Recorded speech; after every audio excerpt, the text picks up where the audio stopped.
मंदसौर के खानपुरा क्षेत्र में एक विशाल रावण प्रतिमा है। आपको शायद जानकारी होगी कि यह रावण प्रतिमा तीसरी है। इसके पहले भी एक विशाल सीमेंट की रावण प्रतिमा यहाँ पर हुआ करती थी, जो इससे ज्यादा आकर्षक और सुंदर दिखा करती थी। जानकार यह भी बताते हैं कि उस सीमेंट की प्रतिमा के पहले भी एक लोहे का ढांचा बना हुआ था, जो रावण की आकृति के समकक्ष था। ये तीसरी मूर्ति है जो यहाँ पर बनी हुई है और यहाँ को इस रावण की प्रतिमा को लेकर इस क्षेत्र में काफी किंवदंतियां भी है। माना जाता है कि नामदेव समाज इस प्रतिमा की पूजा करता है और दशहरे के दिन यहाँ पर रावण की प्रतिमा के आसपास विशेष पूजा अर्चना कर आतिशबाजी करके सांकेतिक वध किया जाता है। कहा जाता है कि रावण जो है वो मंदसौर के जमाई है।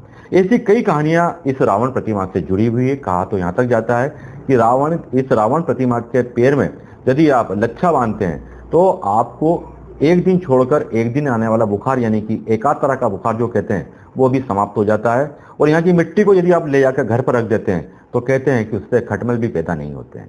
आइए इस रावण प्रतिमा को लेकर हमारी ये विशेष रिपोर्ट देखिए।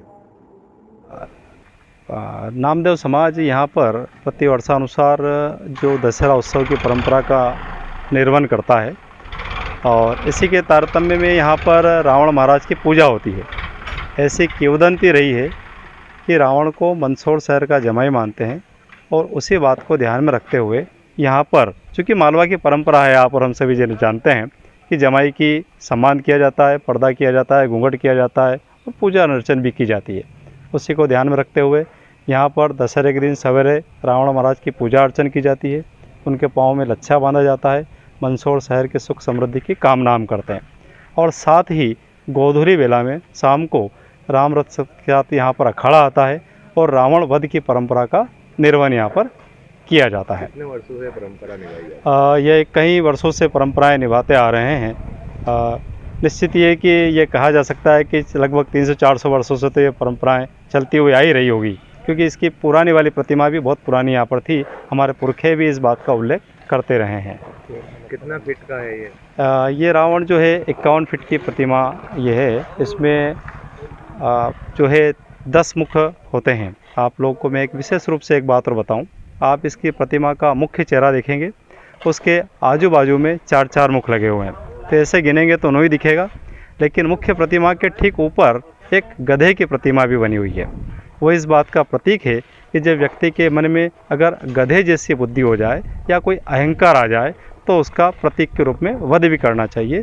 इसी परंपरा का हम यहाँ निर्वहन करते हैं और रावण की जो प्रतिमा है सवेरे पूजन अर्चन होता है और शाम को गोधूली बेला में प्रतीक के रूप में वध किया जाता है। कुछ पैर में भी इनके लच्छा रहता है, उसका क्या महत्व रहता है? हाँ, लच्छा यहाँ पर ऐसी मान्यता है, ऐसी किंवदंती भी कहते हैं कि उसके पाँव में लच्छा बांधने से मन्नत भी पूरी होती है। और एक प्रकार की व्याधि बीमारी होती है एकात्रा बुखार, अगर पाँव में लच्छा बांध दिया जाए, जो व्यक्ति बीमार व्यक्ति है उस व्यक्ति को लाकर उसके हाथ से यहाँ लच्छा बंधवाया जाता है और मन्नत मांगी जाती है, तो निश्चित ये कि उसका स्वास्थ्य सही होता है और कई लोगों की यहाँ पर मनोकामनाएं भी पूर्ण होती है।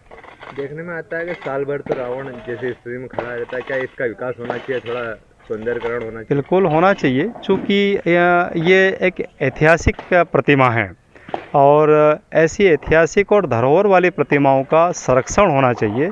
उसके आसपास के क्षेत्र का इतना सुंदर विकास होना चाहिए कि मंदसौर शहर में लोग आकर इस प्रतिमा को देखें।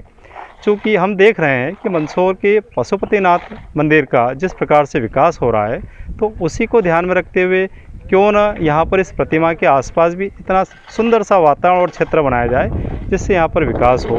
मंदसौर की जो बड़ी प्रतिमा पशुपतिनाथ जी की प्रतिमा है, विश्वविख्यात है। आप देखेंगे कि रावण की इतनी बड़ी प्रतिमा भी आपको कहीं नहीं मिलेगी। तो निश्चित ये कि भक्त और भगवान का संबंध भी यहाँ पर है। भगवान शिव के परम भक्त लंकेश महाराज यहाँ हैं और भगवान शिव की बड़ी प्रतिमा भी है, तो दोनों का संबंध भी है, तो दोनों जगहों का विकास निश्चित होना चाहिए। ऐसी नामदेव समाज हम यहाँ पर जो है जनप्रतिनिधियों से और सरकार से भी विनती करते हैं कि इस प्रकार से अच्छा इस क्षेत्र